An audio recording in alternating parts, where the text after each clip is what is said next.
Hi, welcome to Psychic Tapestry. I'm Ken Kessler, and she is not Tony DeMeo. Tony's not with us tonight, today, whenever you're listening to this.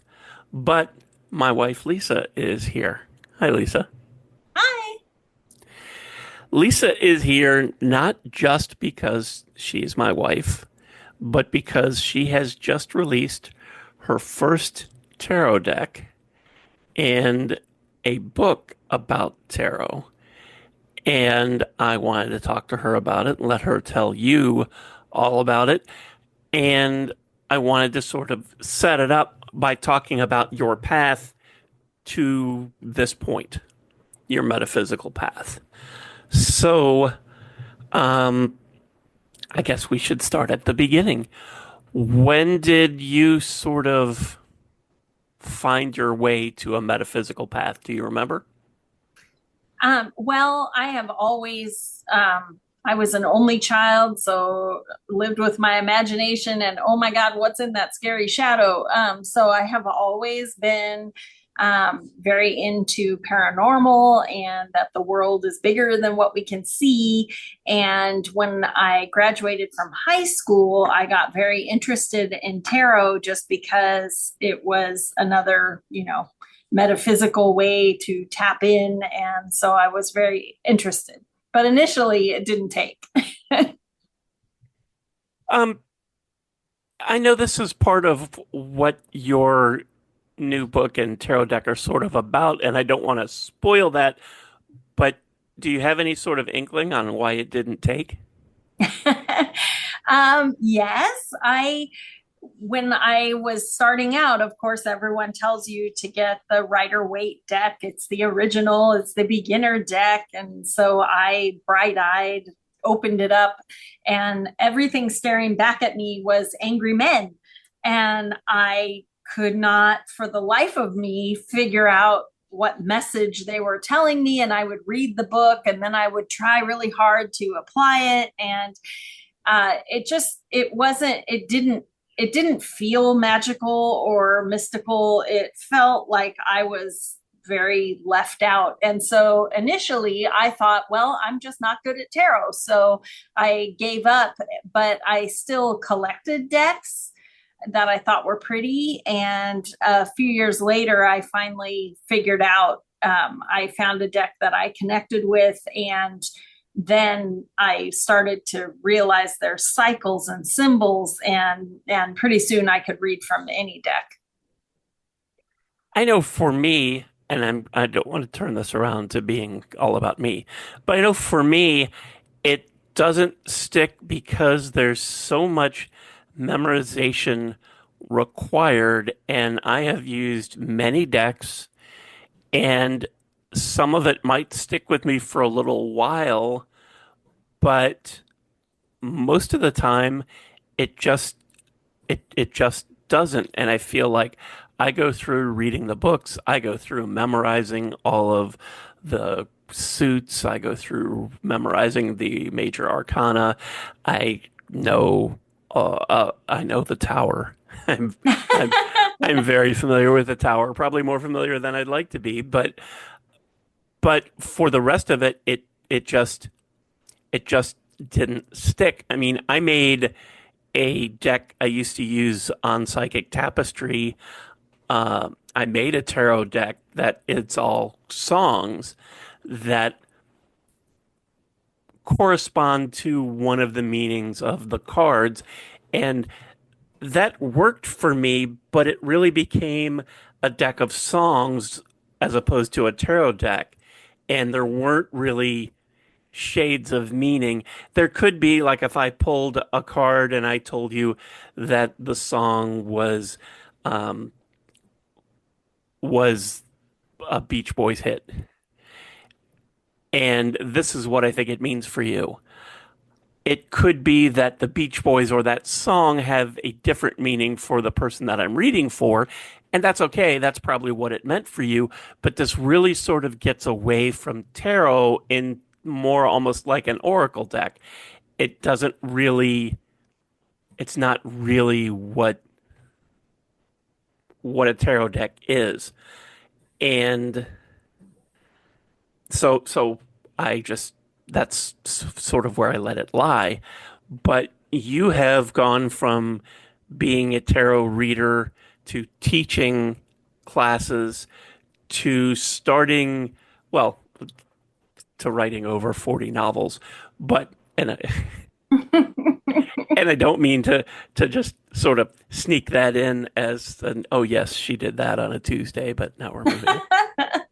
That was and is a big part of you, but that sort of happened along the way to metaphysical manifesting, which I think is probably the next step. Does that sound right? hmm Okay. For anybody who doesn't know, what is metaphysical manifesting? I do manifesting coaching, which if you're sitting there going, what the heck is that? Basically, I help people who have a dream that they want to manifest into their reality, and I support them on that journey.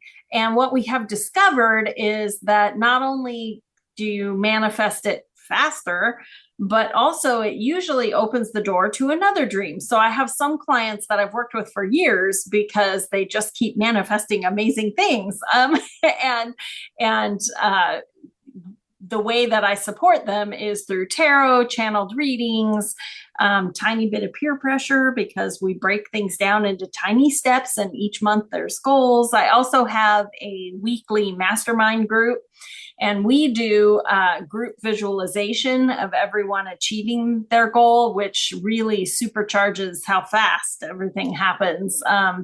And so that group meets weekly. The other ones are all one-on-one, but it all came about out of tarot because you can ask me about one year if you could increase your tarot business because it was always my side hustle to writing books. And he asked me, you know, what would you do? And I always do year ahead readings. I'm doing them right now until January 31st. And they're very popular and the spots sell out every year. But every year I have so many people who come back year after year for their year ahead reading. And they would say things like, I wish I had stuck to it more. Or, oh my God, it was exactly what all of the cards were. And I wish I had read my mantra more and things like that. And so my answer to Ken was instantly, I wish that I could mentor people through the year based on their year ahead reading so that they can maximize the goodness out of the year. And as soon as I said it, I had some writer friends that I told them about it, and they're like, why aren't you doing it now? And I thought, I don't know. Do people want to do that? And so metaphysical manifesting was born of that.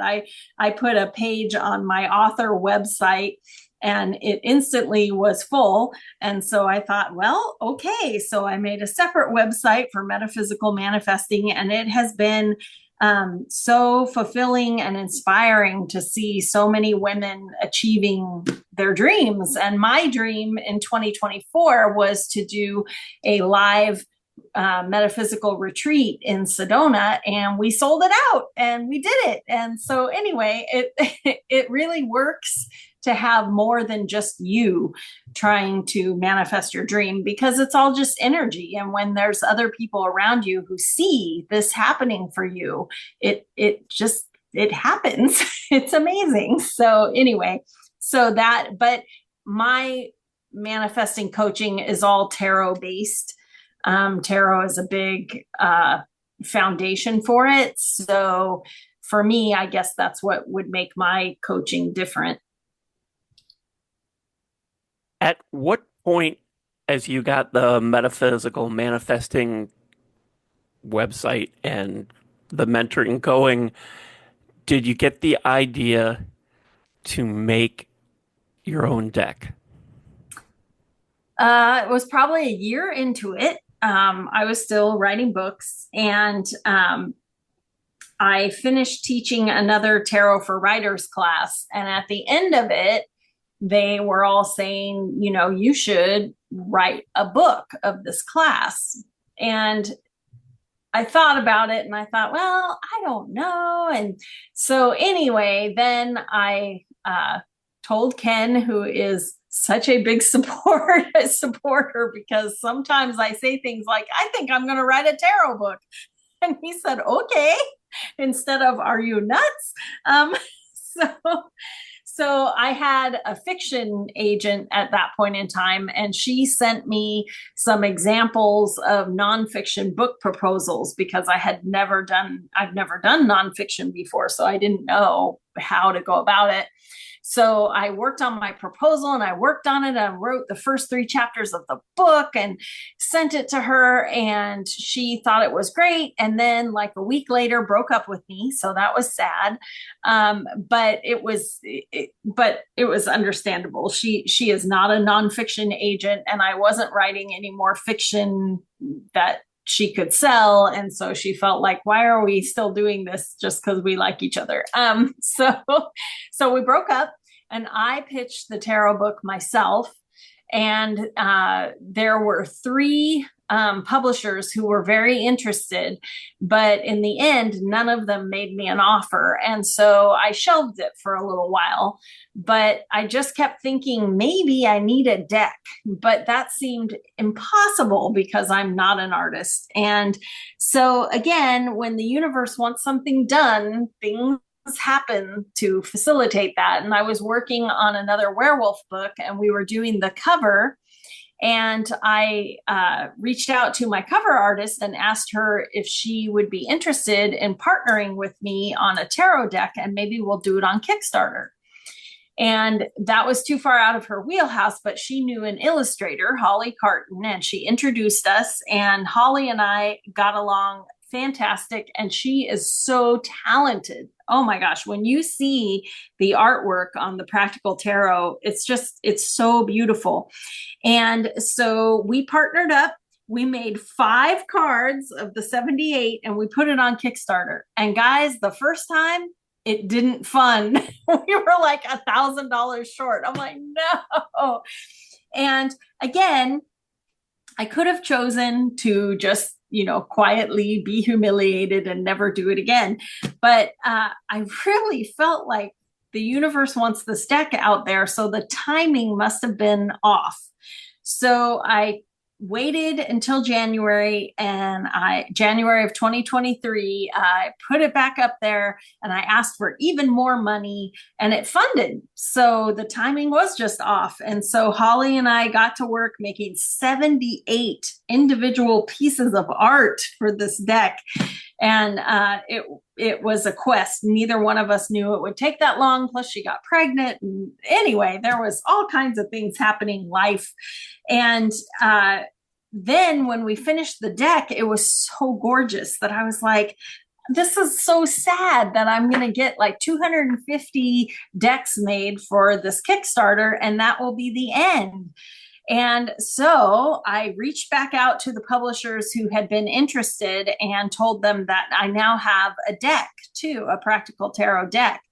And so 2 of them were very interested. So I had sent everything. And in the end, I went with Beyond Words Publishing. They were the same people who published The Secret, for all you metaphysical types out there, that came out like 20 years ago. Fantastic book on the law of attraction, and really opened it up for a lot of people who had never heard of it. And so anyway, they published The Secret. So I was really excited when they wanted to publish Practical Tarot. So we have the Practical Tarot Method book, which is basically my course in a book, and then the Practical Tarot deck. So that is a very long answer for you, but that is how it came to be. That's okay. Uh, First, the name Practical Tarot, where did that come from? When I first started teaching tarot class, I called it Practical Tarot because I felt like too many people think of tarot, and I think movies and books and stuff probably promote it. It makes a really great plot device to have somebody pull the death card and then someone dies, And so a lot of people have this impression of tarot as it's this Ouija board in a deck of cards, and it's something to do with your friends when you have a party and some wine and everyone pulls tarot cards. And really, if you get familiar with your deck, it is a practical tool that you can use every day in so many different areas of your life. So when I started teaching it, I called it practical tarot because I wanted it to be, just like a normal tool, like a journal that you would use. But also, I wanted it to be that you're going to read intuitively. You're not going to memorize. So it's very practical use of tarot. We talk about cycles and we talk about symbolism.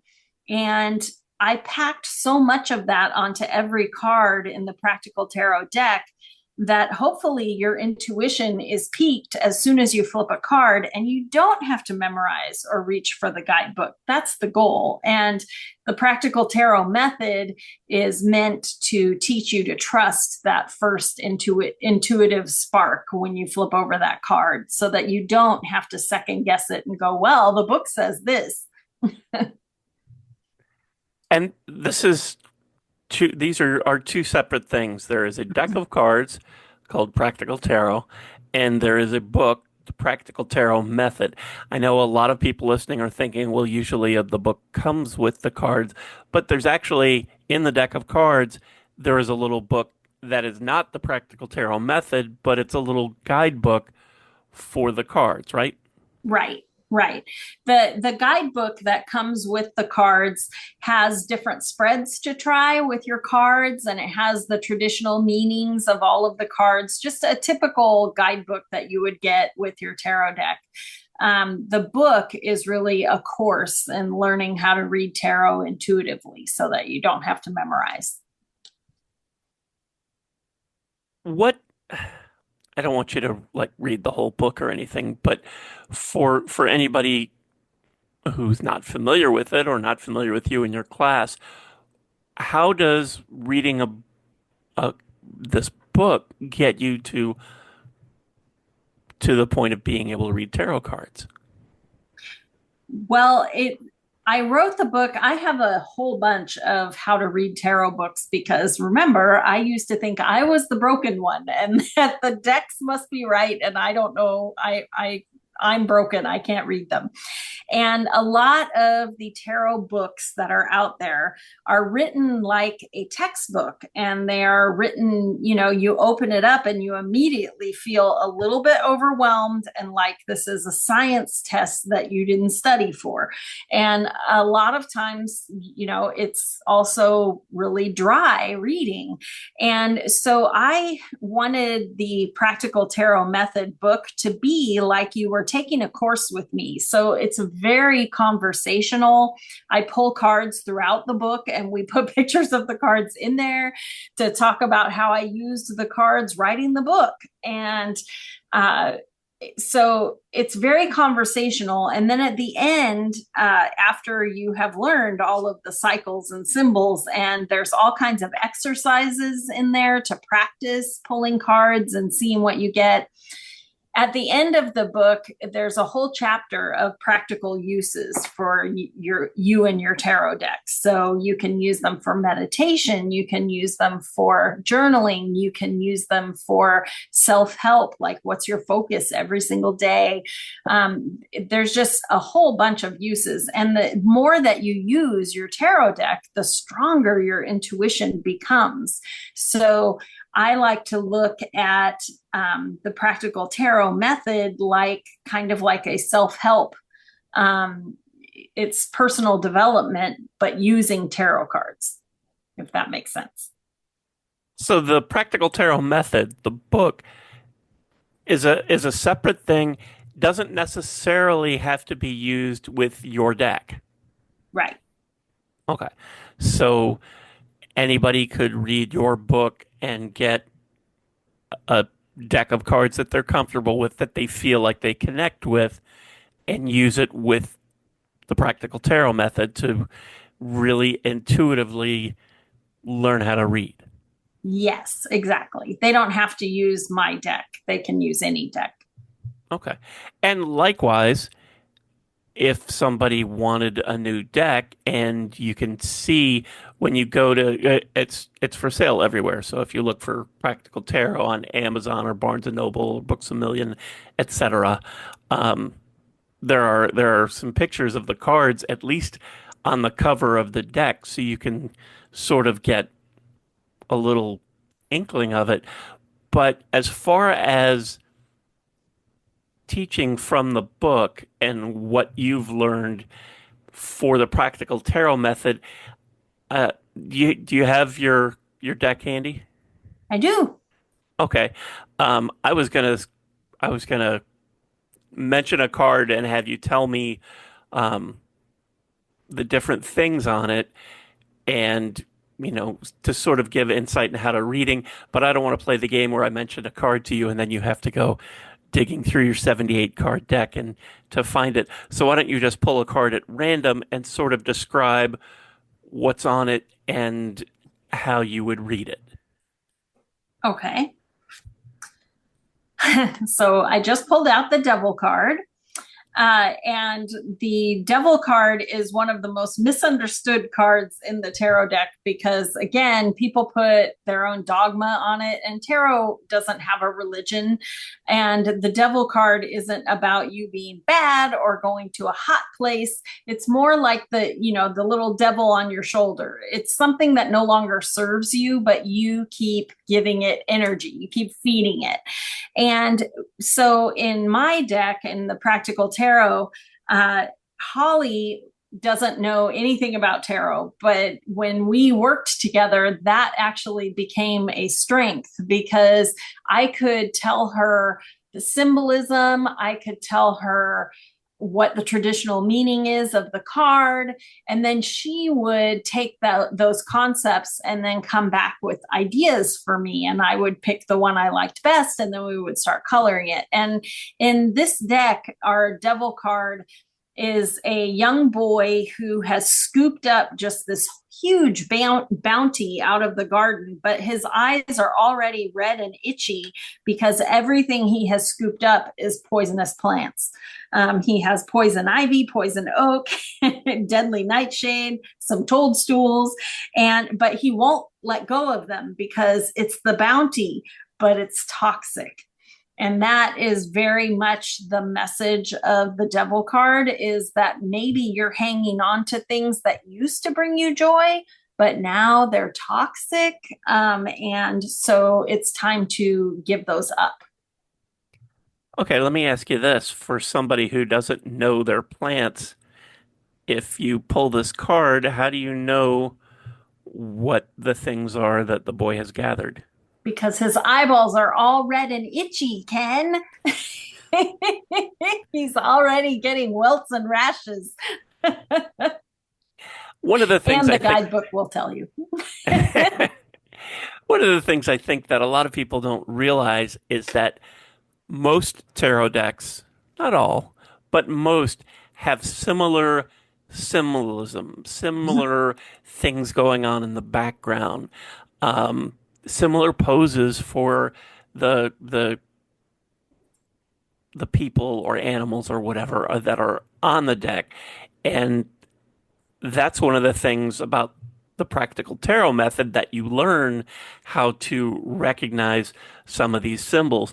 I see I have one of your decks, but I can't quite reach it because I was going to pull a card. But let me ask you to pull another one and see what's on that. Okay. It's the sun.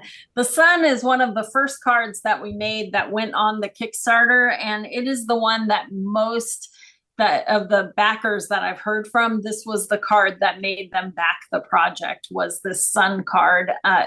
It has a giant sun on the background and a woman just in jubilant pure joy in front of it, and she's wearing a dress that has on sunflowers, which is happiness and joy, and jasmine, which is good luck and a new beginning.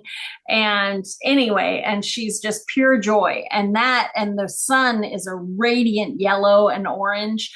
And those colors are the same colors as like your solar plexus chakra. And so, anyway, it has lots of symbolism in one card, but you don't even have to know the symbolism. When you see the card, you know that it's, oh my gosh, good stuff, good news, good luck, great joy, happiness, success. It's all there in the artwork. You don't even have to pull out the guidebook. You can tell looking at it.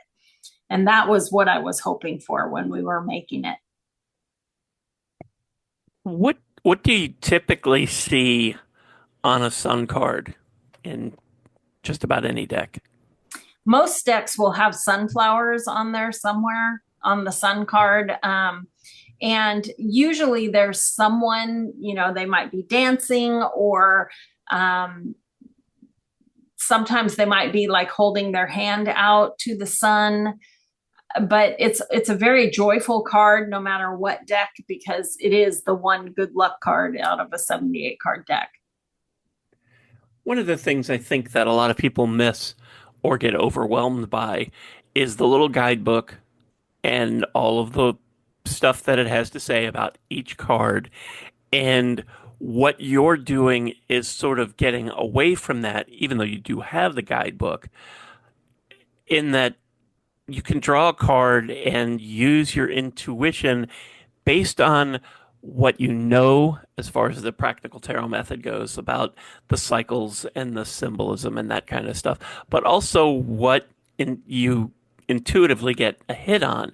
Because I think so many people start to read tarot or try to learn how to read tarot, and they're trying to remember, okay, tower card means something big and heavy and bad is going to fall on you, or everything is ruined. But they're trying to remember, okay, what does this card mean? Let's see, the wands. All right, the one means this, and the two means, and losing the thread of the intuition involved. Right. And Right. I know you have read for me before. You read for me about an hour ago, actually, um, and it's not it's not so much what the book says, it's what, as the reader, what you get, what intuitive Right. hits you get from looking at this card. And I think a lot of people miss that. Can you fish out a card that's from the from one of the suits? Because we've had two major arcana Oh, we cards. did have two major arcana cards. I don't know. Let me see.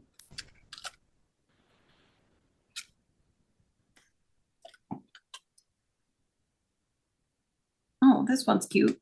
The Page of Wands, and Page, Page, Knight, Queen, and King. Those royal suits really have their own cycle, which is basically an age as you go. So your Page is your young you, your inner child.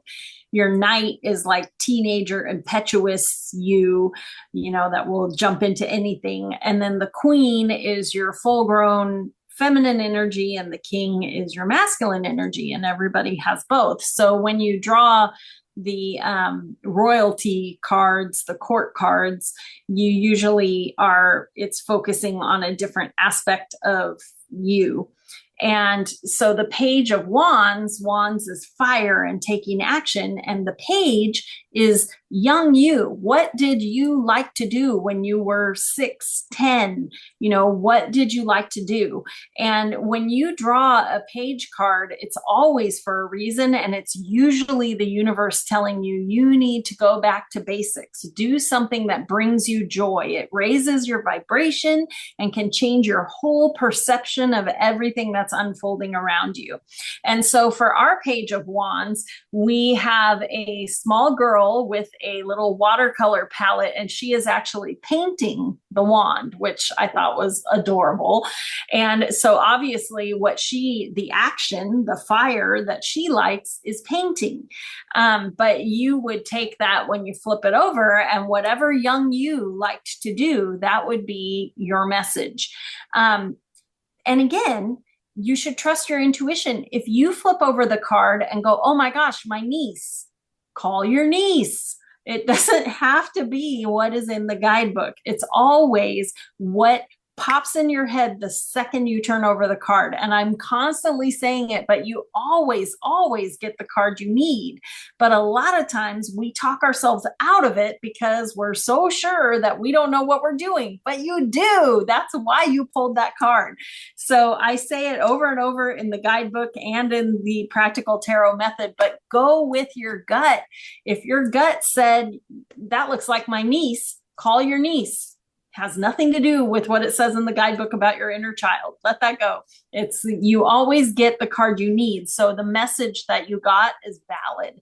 Doesn't have to be what's on there. That's why when people go to a psychic for a tarot reading, when I'm reading tarot for someone, I'm telling them the honest download dump that I am getting from my intuition from the universe. And sometimes it is not the traditional meaning of the card, but I trust from years of doing readings that that is the message that they're supposed to get. And so when you're just learning, the hardest part sometimes is trusting yourself. So I have that all over the guidebook and the book, but you need to just trust your intuition. It will never leave you astray. And in the guidebook for the deck, I have for every card, I have journal or meditation questions so that you can get used to your cards and get your own meaning out of the cards. So like for the page of wands, the journal or meditation tip is how can you honor the passions of your youth in your current projects? Where can you dream bigger? And those are things that you can meditate on or journal about to figure it out. And when you find those answers, that page of wands is going to stick with you. When you see it again, you're going to be thinking about how can I make my project more fun? So I think so many start looking into tarot and feel like it's homework. I've got to learn all of these things and what they mean, and there's very little intuition involved. It's all trying to recall what I read in the little book. What does this card mean? What does that card mean? It's not looking at the card. It's not looking at what the symbolism is. It's not thinking about the cycle.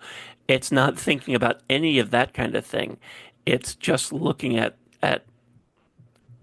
and trying looking at the card and trying to remember.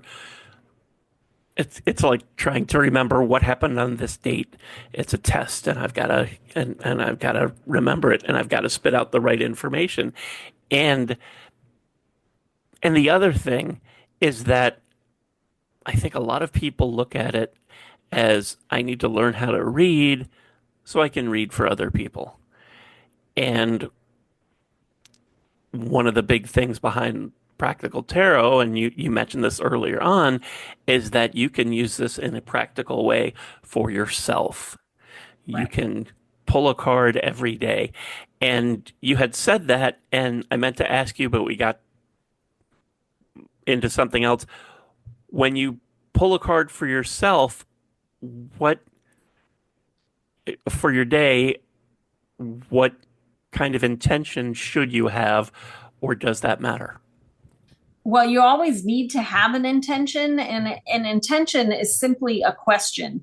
And you need to have one before you pull the card because your guides and angels are going to make you feel the right card. And when you pull it out, you're going to have a card where you don't know what the question was. So have an intention first. And if your intention is, what should my focus be today? Then when you pull out that card and see it, you're immediately going to go, oh, I need to have a little more fun today. I got that page of wands. Um, And it can be that simple. It doesn't have to be that every single thing listed in the guidebook is your message. And another thing too is that in the guidebook, and the practical tarot method has more spreads, but the guidebook has three, and none of them, you will notice in the book or the guidebook, are the Celtic cross. And that's because I think that unless you are a master of the Celtic cross, what ends up happening is the more cards that you have and the positions that they go in is another way for you to detach from your intent, from your intuition, because now not only are you worried about the meaning of the card, but you're also worried about what was the intention in that spot. That spot, was that the block, or was that the positive? Was that the past or the future? And you're over there looking at the map to see which card. So I do not recommend giving yourself that much input. It's too much. And the more that you find yourself looking, at which card in which place and looking them up in the guidebook, the further you get from your intuition, which was trying to tell you something basic and important. So my spreads are typically much less complicated than like a traditional Celtic cross. And if you love Celtic cross and you're good at it, that's awesome. But most people, it banishes your intuition because you're too worried about, was this the block, or was this the enhancement, or was this the past or the future, or was this love, or was this money? And then by then you've lost your intuitive thread that you were meant for. And save your emails. Lisa did not say that the Celtic cross was dumb or that No, you shouldn't do it. It's not a good place to start exactly. when you are learning tarot. Um, Simple is better just because you're learning, and Right. that's true in in and really in everything. So if you have been doing tarot for a while and you love the Celtic cross, that's terrific. More power to you. Absolutely. Um, she was not saying, and I'm not saying that there's anything wrong with it. Right. It's, as you know, if you do the Celtic cross, if you do that spread, you do those kind of readings, those are, I don't want to say complicated, but they're It's a intricate. lot They're of very info. involved. It's a Yeah, there's a lot of lot of info. information, Yes. and you have to be comfortable with both reading the cards and what the different placements mean. Right. And that's a lot to take in for someone who's new Right. to tarot. That's all that was about. So I Right. wanted to throw that in there before I got a whole bunch of angry emails. I love the Celtic cross. I've been using the Celtic cross for 27 years, and That's that's fine. wonderful. That's wonderful. It is, and I know people who do readings with the Celtic cross, and that's great, and they're terrific at it. Um, but for somebody who's starting out, you want to start smaller. And if you don't Mhm. know what the Celtic cross is, you can just Google it. It's a It's lot not, of cards. it's a lot of cards, but it's not like it's a secret kind of thing. Right. It's just, It's out there everywhere. yeah. And really, this is just true of starting any sort of um, anything really under the metaphysical umbrella, whether you are learning a pendulum or you are learning mediumship or you're learning whatever it is, you want to start small so you can figure out how it works for you because it's not all the same for everybody. I've picked up a lot of decks and I have been overwhelmed because they meant nothing to me. I look at the cards and I don't get any sort of intuitive hit. There have been decks where I feel like, oh, I'm just not smart enough to understand what's going on in this card. Um, and that's okay if you look at the pictures for Lisa's practical tarot deck and and you don't resonate with it, that's okay. You find one that does work for you. Um, I think I was going to say I think the deck is great, but I'm obviously biased, so I can't pull that out of there. Um, but the practical tarot method, the book, is a great way to be able to learn what the patterns are, what the cycles are, what the symbolism is, how the cards work together, how the suits just work together as it goes from the page to 10 and then to the royalty. And it's a lot to learn. Um, what is something about this that I should have asked you that I didn't? Uh, what makes the practical tarot deck different from all the other tarot decks out there? And I obviously am a tarot deck collector. I have so many decks that it's embarrassing. But as a tarot card reader, when the pandemic hit and everything went on to Zoom, I now read for clients all over the world, which is fantastic and I love it.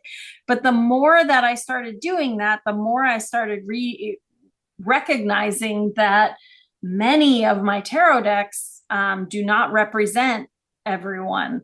And I feel like your reading and your connection to your deck, you should at least find one or two cards in the deck where you go, hey, it's me.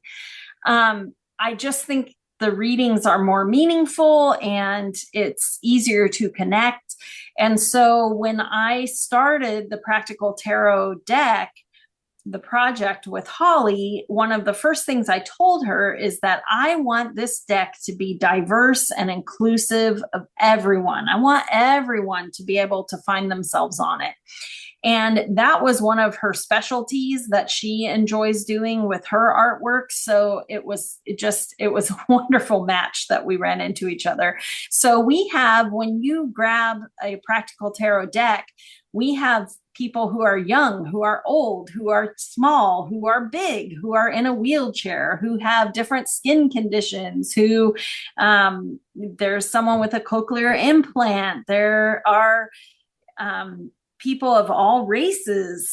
It just, we tried really hard to make sure that somewhere in the deck you would find yourself. And I have a whole bunch of decks, and there are very few that actually offer that. And so it's one of the things I'm most proud of Practical Tarot, is that you should be able to pick up this deck and find yourself in there and see representation of who you are, and also get a glimpse of our world. And I think that a lot of decks have kind of missed that.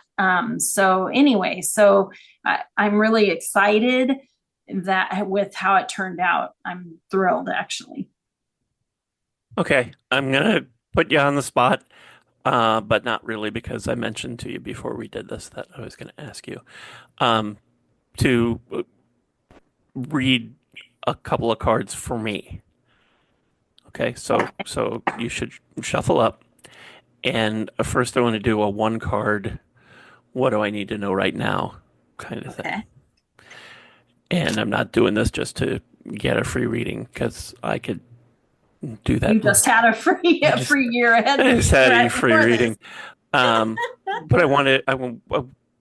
I want people who are listening to get sort of an idea how you read and also how the practical tarot deck works. All right. So first one is what you need to know right now. Yes. All right. And for anyone listening, when I'm reading for other people, I let my pendulum for my primary guide, Morgan, she pulls the cards so that my energy isn't all over them.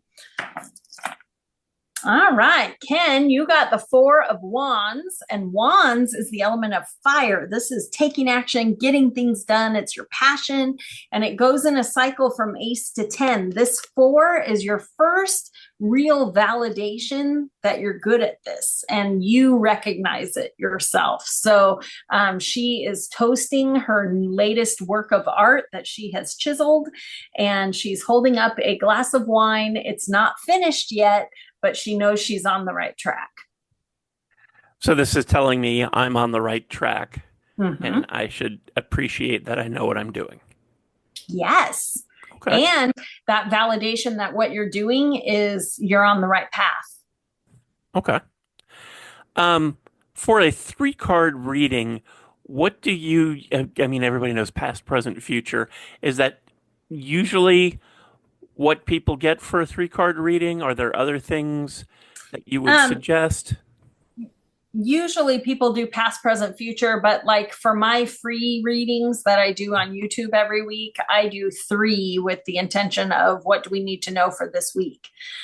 So it doesn't have to be, all three cards can talk to each other and be what you need to know for the week.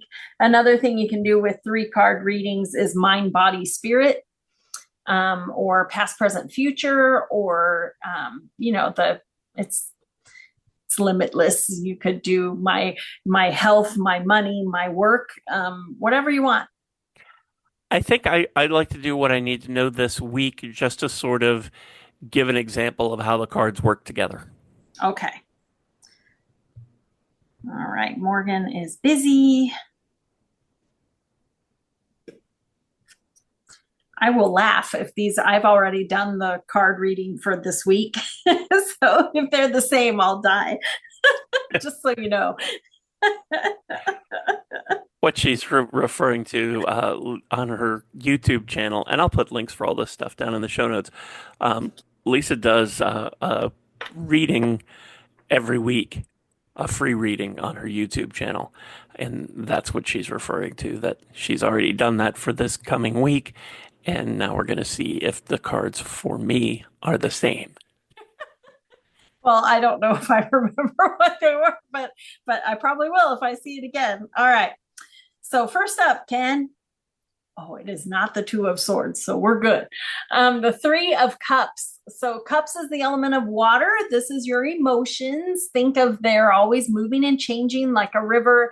And the three always has three friends, and they're holding their cups up. Rainbows are hopping in between. And this is the magic of what happens when you are gathered with friends to work together on something or to celebrate your accomplishments or whatever. So the universe is telling you this week, Ken, that you need to be with other people and celebrate all that you're up to. And next up, oh, yay, you're going to have a happy week. Okay, the 10 of Cups, which is the end of a cycle of love. So, anyway, this is like the happy ever after card. So, full of joy. She has a baby, a cat, a spouse, a house, and all the cups are in a rainbow. So, anyway, it's basically a completion of a cycle of love. And I happen to know that we're going to West Palm this weekend for a fun thing, and I think you're going to have a great time. So, and I know this about Ken. I wouldn't know this about another person, but anyway, here we go. That's why it's hard to read for people, All right. And the final card. Ooh, the Queen of Swords.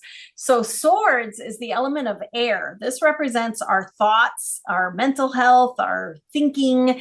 And the Queen is your feminine energy. So, this is for maybe to arbitrate arguments between other people or helping people understand or communicating well so that everyone feels, empowered.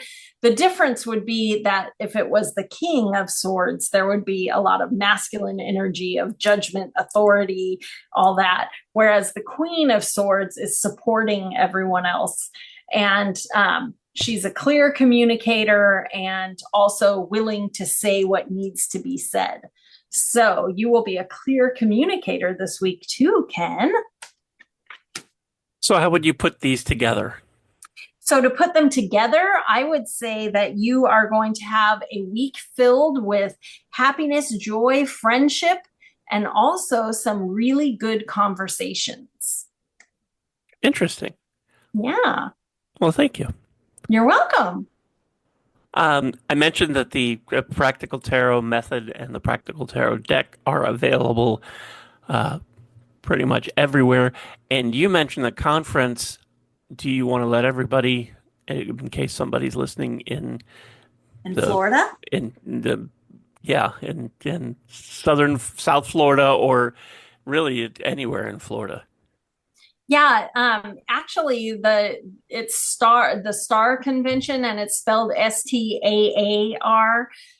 Convention is a tarot convention, and they actually have a virtual convention at the same time. So if you can't come to West Palm Beach this weekend, you can still sign up for a virtual ticket because they are live streaming every workshop, and all of the exhibitors, like where I'm going to be signing books and things, have virtual shops where you can buy decks and books and all that kind of stuff. So check it out because it's all online if you can't get to West Palm Beach this weekend. And I'll put a link for that down in the show notes. And because anyone could be listening to this at any time, this coming weekend would be January 24th, 25th, and 26th Yes. of 2025, just in case. So, um, any last thoughts or anything that you think people should know about tarot or practical tarot? Uh, I don't think so. I hope that my hope in writing the book and making the deck was that more people will try tarot and try it from the angle of that I'm going to work on my intuition. Because when you use tarot as a practical tool, it doesn't have to be something for a special moment when you have a huge problem and you want some insight. It can just be your practical tool to help you keep developing your intuition and also keep developing your connection to the universe. You can use it. I use it when I write. You can use it for your work. You can use it for pretty much anything. But it all begins with you learning to trust your intuition when you pull that card. And so I hope that people will give it a shot and try it and develop this connection, because I feel like tarot changed my life. And I know that it can help people to improve their lives and manifest. And there's just so many uses for it. So, Terrific. Well, as I mentioned, I'll put links to all the stuff down in the show notes. And if you have any questions, you can send them to me, and I will make sure that Lisa gets them because she's nearby. I can do that. Um, you can reach out to us through social media, facebook.com/psychic tapestry or at psychic tapestry on Twitter. And if you're listening to this episode on your phone, there's a little send us a text message link at the top. You can just click that and connect that way as well. And I think that's it. Lisa, thanks so much for talking to me today and explaining all of this. And no, and just thank you. thanks for having me.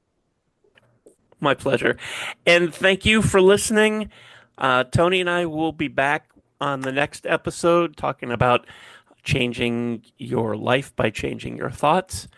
And if you can't join us live on Tuesday for the Zoom, you can find that episode later in the week everywhere podcasts are bought and sold and streaming and everything.